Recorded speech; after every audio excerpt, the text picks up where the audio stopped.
Sigh of relief for boarding schools that had been closed due to failure to comply with safety measures for learners after the government gave them 4 weeks to correct deficiencies.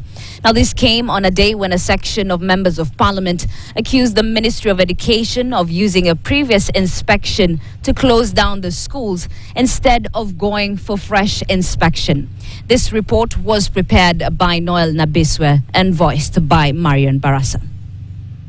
Speaking today, the head of Private Schools Association, Charles Ochome, said most of the schools that had been closed due to non-compliance of school regulations are currently in the process of renovating the schools to ensure they meet the required safety standards. More than 300 boarding schools countrywide were closed down by the ministry. But as we talked, the idea is the schools that had those problems we have communicated to them, the ministry communicated to them. They are supposed to make good those areas which were not right. Elsewhere, members of parliament today hit out at the Ministry of Education for failing to carry out inspection of the schools after giving them prior notice. The ministry officials did not go back after 3 months to confirm compliance by reinspection of such schools so that they can make a decision whether to close or not.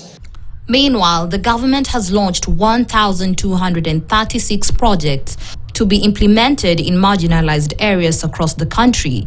The president, in a speech read on his behalf by Permanent Cabinet Secretary Musalia Mudavadi, said the projects will be implemented in 366 wards, selected in 111 constituencies. This was during the launch of implementation of equalization fund projects under the 2024-2028 strategic plan. We are also working on a diaspora bond with technical support from the World Bank's Multilateral Investment Guarantee Agency, MIGA. This instrument will offer Kenyans abroad a secure investment while diversifying the source of financing for government projects. An infrastructure bond, an infrastructure diaspora bond properly.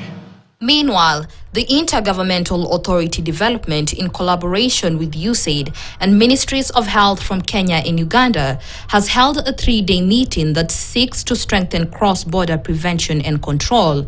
They deliberated on ways to provide necessary travel and logistical support for officers from Kenya and Uganda and provide opportunity for program officers to exchange information on lessons learned and best practices. We've developed a robust referral mechanism so that we are able to track patients. These referral systems have also been digitalized, and we are working with our member states.